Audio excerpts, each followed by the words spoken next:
Welcome to the Tudor Dixon Podcast. Today, I am joined by the crew of the Ruthless Podcast. We've got John Ashbrook and Michael Duncan with us here. They are both founding partners of Calvary, a consulting firm based in DC. So even though I'm going to call you like recovering consultants because I feel like you're all so fun, which doesn't jive. Yeah. Well, the show is therapy for us, to be honest with you. It's so much more fun than consulting. Yeah, the show, I think it works for one reason, and that is I think we're the only people in DC who don't take themselves too seriously. I think a lot of people who try to start a podcast in politics based out of Washington, D.C. feel like in every episode they got to prove how smart they are. Right. And it's like, that's annoying. I mean, I don't think that's just in the podcast world in DC, honestly.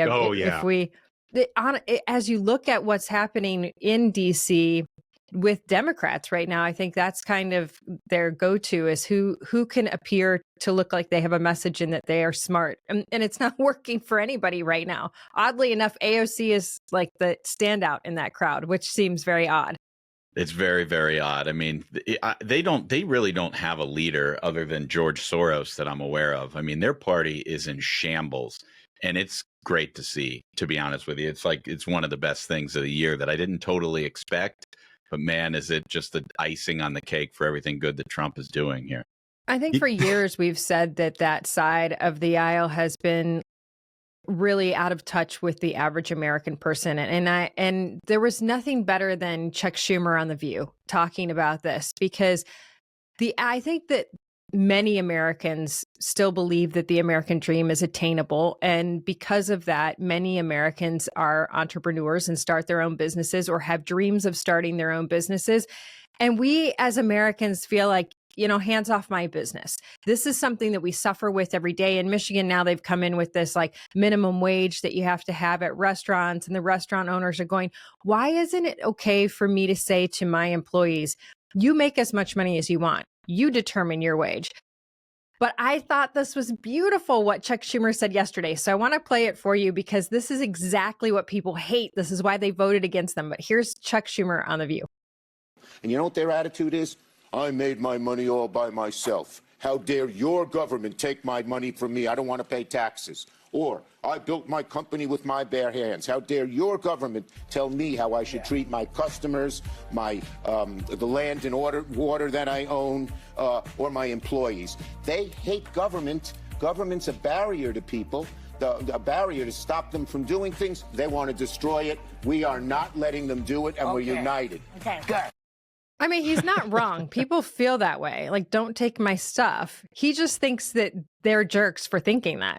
Yeah, what's really shocking about Chuck Schumer is, he failed to placate his liberal base and shut down the government, ultimately passed that CR out of the Senate recently. And the backlash that he got forced him to cancel his book tour. What does it say about the state of the Democrat Party and the media that he does that, and then he goes to The View as his safe place to go, shake down the American taxpayer? I mean, this guy acts like a tough guy. He couldn't handle a book tour. Yeah. No, but wait a minute. They just watched Donald Trump win the election after getting shot and no cancellations. I mean, this guy gets shot and he goes to a rally the next day. Mm-hmm. Chuck Schumer is afraid of his own party because it's not us that he's afraid of going out to the book tour and seeing. He's afraid of his own party, that he can't go after. I mean, he hasn't seen what people voted for. People voted for the guy that gets shot and stands up and goes, keep fighting. Right. No, that's exactly right. And Democrats, like we were talking about, they are absolutely in disarray, and they hate him, and especially for what he did last week, where he had this bizarre move saying that he was going to shut down the government, and then he didn't do it. And he got so much flack from his own party, like you're talking about. And it hasn't stopped. There are all these questions about, will they keep him as their leader, and who could be the next leader? And is AOC going to primary him in New York?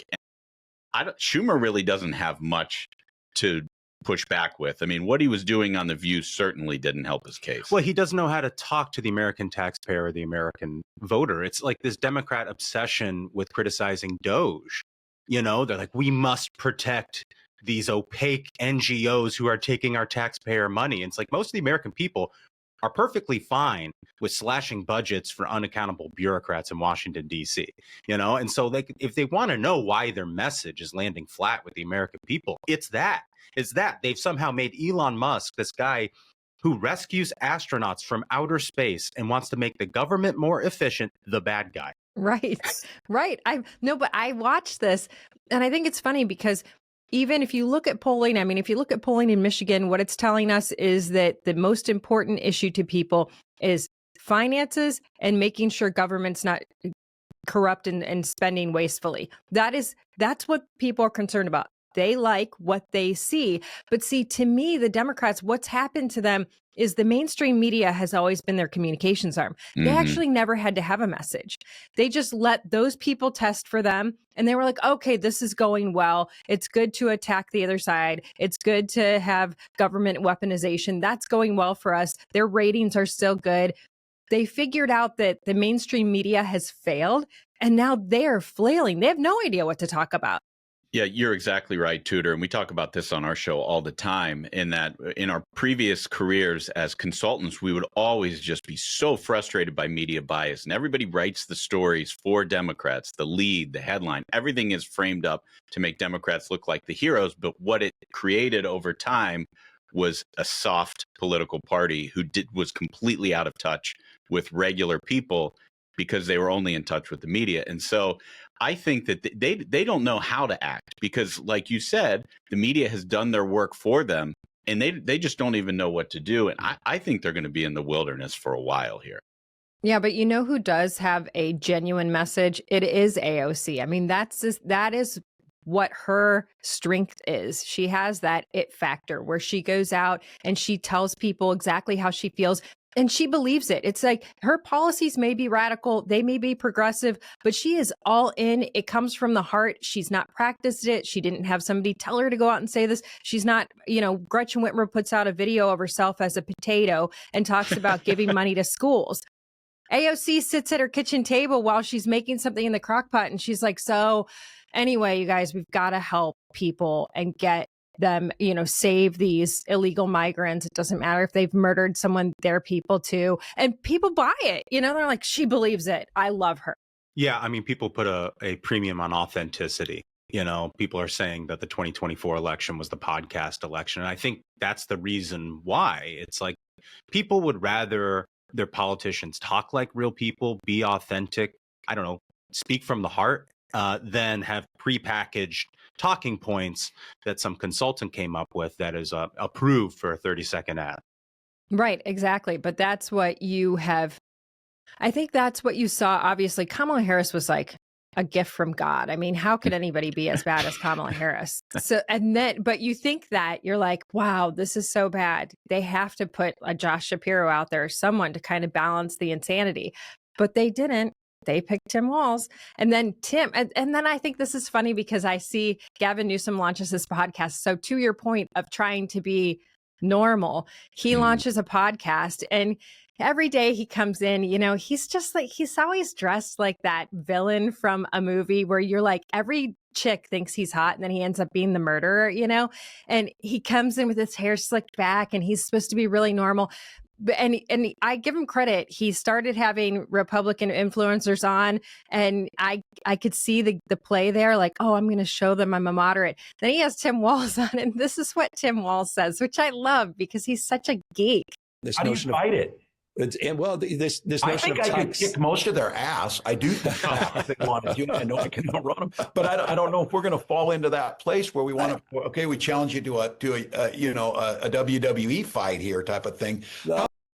It's unbelievable. You can totally see him in the playhouse in third grade saying that to his buddies, but he still looks like he's in the playhouse in third grade. Well, Tim Walz, I mean, I don't think he could kick a soccer ball without needing a hip replacement. I mean, this guy's not kicking anyone's ass. And to your point on Gavin Newsom, the guy does look like a comic book villain. He looks like Willem Dafoe playing the Green Goblin in Spider-Man with that slick back hair. I mean, the guy is just too slick. And that's the other thing about this. They have an authenticity gap. Right? Nobody thinks Tim Walz is actually going to kick anyone's ass. So stop talking that way, like you're some sort of tough guy, you know? And like Gavin Newsom, you are slimy, you know? Like this idea that you had all these conservatives on your podcast because you're actually secretly a moderate is like, no one's going to buy that, you know? And so like, that's ultimately their biggest problem is that authenticity gap.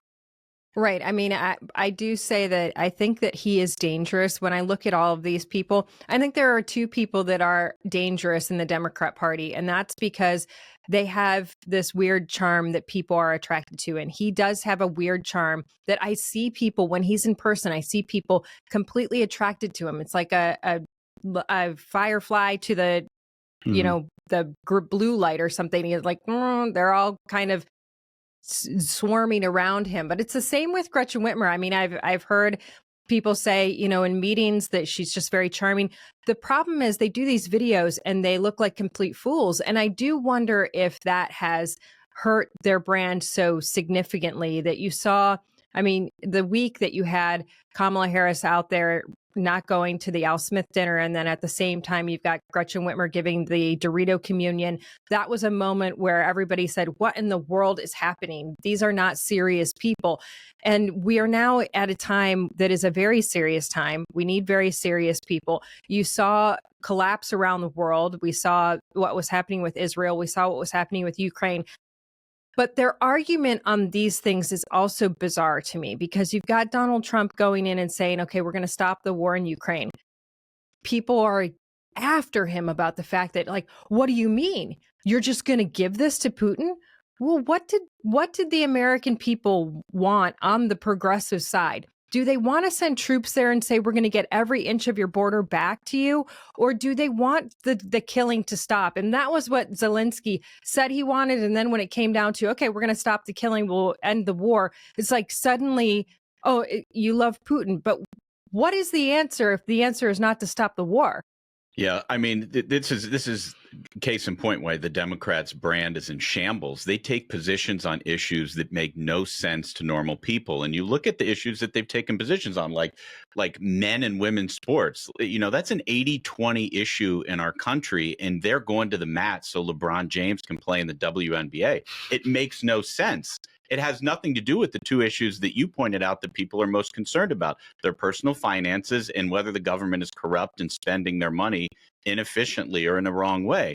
And Democrats, time and time again, I mean, look at what some of these left-wing judges are doing to try to stop the president from making common sense decisions in our government. That he wants to cut spending. The judges are like, oh no, I'm sorry. Our Constitution says you do have to fund trans surgeries in sub-Saharan Africa. That's right there in Article 2.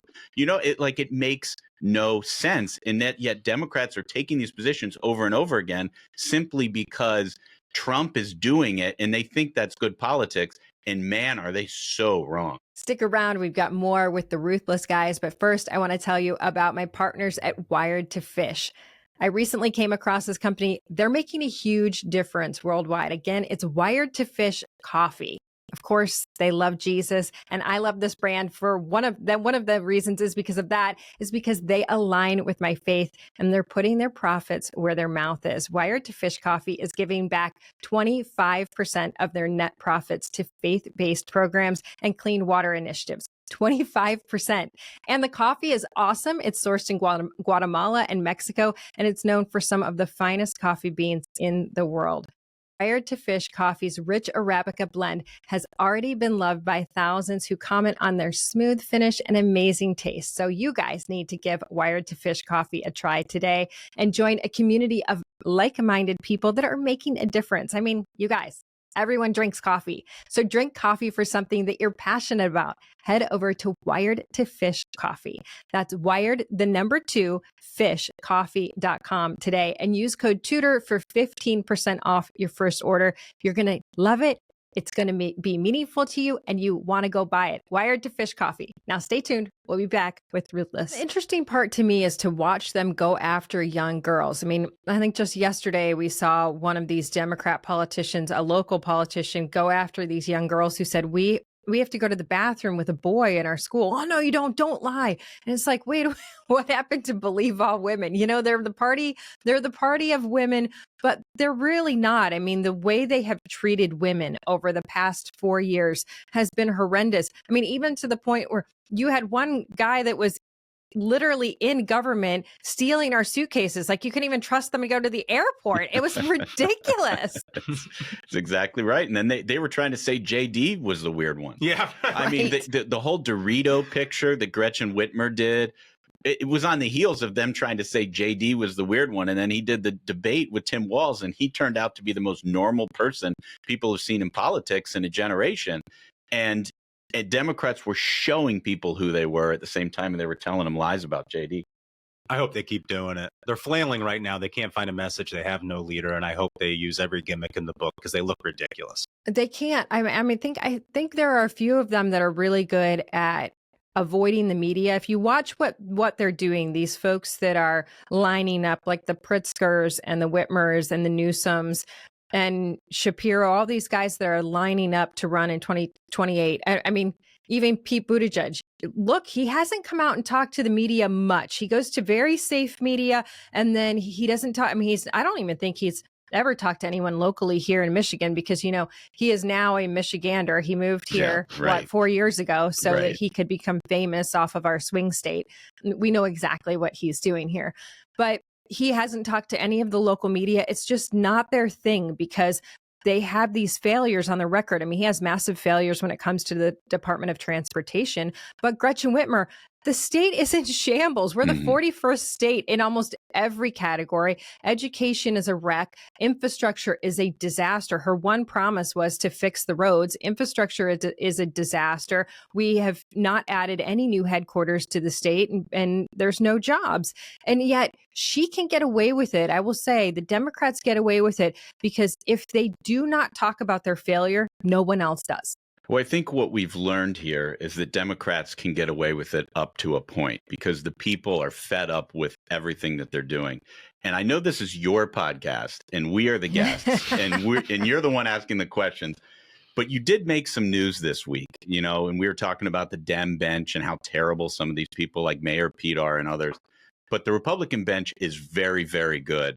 And you made some news that you are thinking about maybe running for statewide office. And I just wonder if you could talk a little bit more about that, because what we need are people like you out there. And is there a chance that you'd have a decision by this summer, maybe? Yeah, absolutely. I mean, we're looking at this because obviously I ran for governor 3 years ago now. And in that time, the reason that I was motivated to do that the first time was really coming from a small family business. We had a foundry in Michigan, and foundries are tough businesses, but so essential. And I think we're seeing that now more than ever as you start to see these tariffs that Donald Trump is putting on. People are just completely freaking out about it. It's funny because my husband was talking to a friend of his, and his friend was like, you know, they're going to put this big tariff on aluminum and this is going to screw us all. And then his buddy who brings in aluminum, he was like, you know, actually, I think that the smelters are going to start up here in the United States. And the progressive friend, he goes, who wants to do that? And I thought this is so interesting because you have no concept of, first of all, what it is to have a small business that is a key critical business to national security. Because if you're making metal, which very few companies are making metal these days, there's not even any metallurgical degrees. There's just about 4 universities that have a metallurgical degree in the United States today. Wild to me. Wild. It's shocking. It's a total national security disaster, one that Donald Trump understands, and it's hard to explain to people. And so when you see somebody on the progressive side say, oh gosh, who wants to be in an aluminum factory? Who wants to be in a steel factory? Well, a lot of people actually, especially in the state of Michigan. And we have just been crushed by regulations. We've been crushed by these new environmental agencies that Whitmer has put into place. And so when I look at this, I went, okay, all of those feelings are still there. I want to save Main Street. I want to bring back education. I want to give our kids the best possible future. But Michigan is an amazing state that most people don't realize. We've got beaches. You can ski. You can go camping. I mean, the Upper Peninsula is absolutely stunning. What we have in Michigan should not be lost because of ridiculous progressive policies. But you go through a race like that in 22, and it was a brutal race because we've got abortion on the ballot. We've got all of these issues. And I had a lot of people say to me, there's no way you can't do it. Like, you'll never be able to come back from that. And I will tell you, I had one guy come to me and he was like, you know what? Something tells me that God is on your side on this. And I said, you know what? We'll look at some polls. We'll look at some numbers, because it's really not a decision I make alone. It's a decision I make with the people of Michigan. And the numbers came back and it was overwhelming. For someone who has not run an ad in this state in 3 years, I look at myself next to the two folks in the state of Michigan who have been running millions of dollars worth of ads. I mean, we're talking about over these two people, it's $125 million worth of ads that have run in the past 2 years, and I still beat them by a point. And I think, okay, so the people of Michigan and I are making a decision together, and it looks like I'd like to be somehow serving them in the future. Yeah, and the poll I saw was done by Tony Fabrizio, of course, President Trump's pollster, who knows something about measuring the electorate in a state like Michigan that he won. Yeah, I mean, look, all of those are better reasons to run for statewide office in Michigan than Mayor Pete, who like vacations in Traverse City once and decides he wants to be a Michigander. I mean, look, I get it. I've played putt-putt. I told you it's beautiful. I played putt-putt up there at Pirates Cove. I've gone to Mackinac. I've got the fudge there and been on the bicycles. It's beautiful, absolutely beautiful. And, you know, Michigan is beautiful. Michigan is beautiful. And I think that we've kind of been a driver for small business and farming for many, many years. And people really believed that Debbie Stabenow was that champion for the Farm Bill, and the Farm Bill didn't get passed. As you've heard from Brooke Rollins, the Secretary of Ag, she's come out and said the fact that it didn't get passed, our farmers are in grave danger right now. We have a problem in government where we are not taking care of our most critical industries. And if you cannot, I mean, you look at this, there's nothing more critical than food, right? We've got to make sure that we have food security. Food security is national security, but also factories. You know, manufacturing is critical. And I think too many people take that for granted. They're like, oh, you know, I got this product. I don't care if it came from China. And I was in that boat of knowing what it was like to have China take away your business. And we had companies that came to us and they were like, we need you to start you have part of the order, you bring part of the order in from China. Working with China is such a disaster for the Americans. And no one knows that better than me, because here we are as Americans making a phenomenal product, making sure everything is to spec, making sure everything is exactly what we need. And these parts come in from China and we're supposed to inspect them in our plant, and they were crap.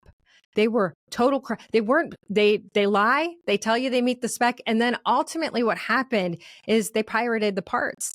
And the company went, oh, wow, now we don't even have our part. And this is like, these are experiences that I don't think that many people have. But when you really know what it is to do international business like this, and how these countries that are our adversaries are destroying American businesses for a reason, because they believe that they can take over. I mean, they don't believe in globalization. China wants to take over, right? So It's like globalization, we will all be called China. Well, and that's not what we want. I hope that COVID opened a lot of people's eyes to this, the issues with supply chains that are overly reliant on China. Because you're right, not everybody has the experience of like, oh, well, China actually dumps its steel into Vietnam and uses this workaround to get into the United States to undermine American manufacturing. Like, most people don't know that, but they know when, you know, the grocery store shelves are empty because of COVID.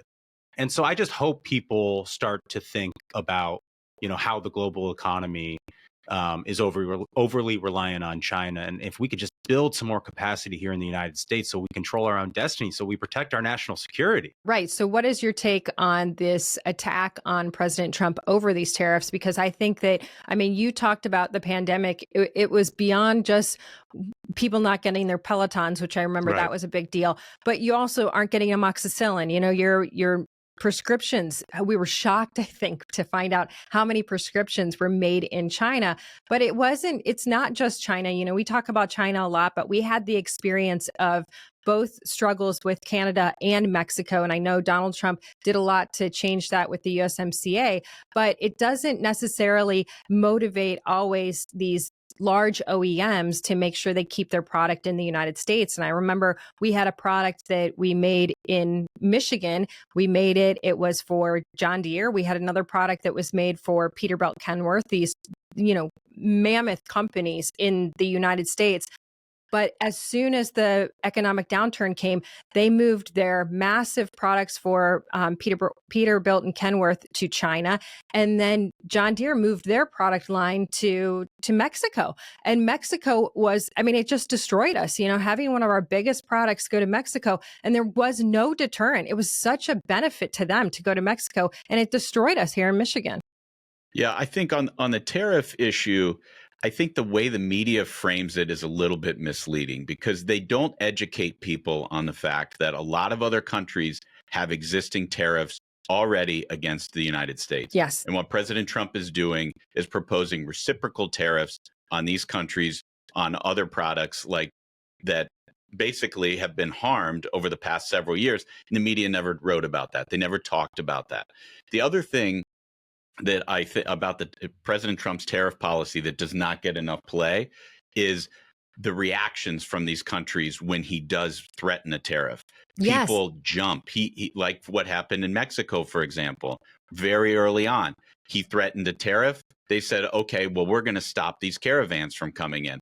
And there you go. I mean, he's using them as a tool for American power, which is something that we've always had available to us, but never had a leader with the backbone to actually execute on it. And what President Trump is doing might seem uncomfortable to the people in the media. It is very, very important for our country. I think the hardest thing with these tariffs, if Donald Trump is successful, is, you know, companies need long runway to plan. You know, if you're talking about moving a factory back in the United States or something like that, we're not really going to see the benefits, I think, from a capacity standpoint in you know, industry like manufacturing for a couple of years. And so like that is the hardest component to trying to actually change something when it comes to, you know, trade deficits, is like businesses need to know what the rules of the road are going to be in order to plan for that sort of thing. And so I think that's going to be the toughest hurdle to climb. Right. And I think that's why he's going to have people on the ground explaining this, because Right. you say that and I see some of these big organizations, big companies saying, well, we'll wait it out. You Right. know, he's there for 4 years. We'll wait it out. We'll just charge the customers more. And I think that is a fear that people have. But I also think that a lot of these companies realize that their security is not there as much as it used to be, because I think they saw that through COVID too. I mean, we used to make parts for military vehicles. The military vehicle couldn't be fully assembled until some of those parts came in from China. But I mean, many of them came in from France or other countries as well. And there's just a national security implication of not having the ability to manufacture all of this at home. You know, it used to be that we at least had just a second source overseas. There was still a source here, or you had at least a second source in the United States, and that's gone by the wayside. So I think that people are afraid that these prices will go up, but these companies will start to say, you know what, this is the political climate. People like this. We have to start a second source here. And that's when you start to see manufacturing flourish again. Yeah, it has to flourish. I mean, the data point that you read off, I actually wasn't aware that there were so few colleges with metallurgical science degrees. Think about every single college in this country has an English degree, a degree in gender studies, a degree in political science. Like all of these things do nothing for building up the American industrial base. It might help like to advance the amount of bullshit in the air, but it actually doesn't produce things. You know, we in this country, we used to make things and we can do it again. And people, regular Americans, I'm from the Midwest, I'm from Ohio, Michael's from Indiana, also from Michigan. People like to make things. They like to start their own companies. They like to have, you know, the feeling of accomplishment that comes with building something. And you just can't do that with an English degree the way you can with an engineering degree or something in metallurgical studies. And so many of these left wingers who go to these Ivy League schools, they look down on people who go to trade schools.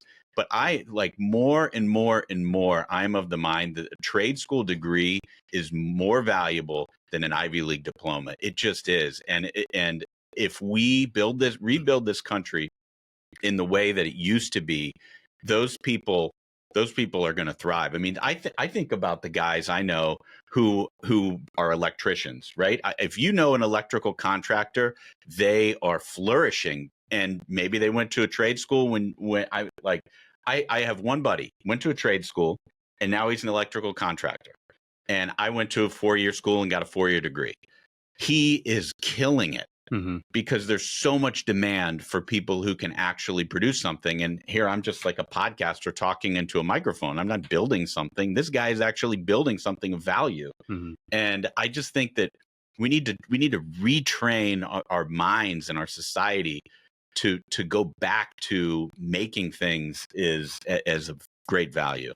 Right. I mean, I think even making things is a great value for your emotional state. You know, everybody talks about this mental health crisis we're having. When I came out of college, I came out and my dad's friend, his son came out with a financial degree. I came out with a psych degree. And they were like, what are you going to do? You're not making anything. And then when I went to work at the foundry and I really got to spend time in the shop and learn how we were making everything and talk to the customers every single day, it's like there is a massive amount of pride in that. And John, I'll just end it on this. You said something earlier. You said it's American power. And you love that. And I love that. And that thought is like, okay, that's where we need to be because we need to be the strongest country in the world. The leftists, that's like, gosh, you just shot their puppy in front of them. The thought of American power. How could you say those words? We're not allowed. Yeah. Right. America's not allowed to be good. Right. Not exactly. in their eyes. Yes. How dare you? How dare you? But I so appreciate having you on today. We could probably talk for another hour. John Ashbrook, Michael Duncan from the Ruthless Podcast. I so appreciate it. Thank you for being here. Thank you. Thanks for having us. Absolutely. And thank you all for joining us on the Tudor Dixon Podcast. For this episode and others, go to TudorDixonPodcast.com, the iHeartRadio app, Apple Podcasts, or wherever you get your podcasts, and join us next time. Have a blessed day.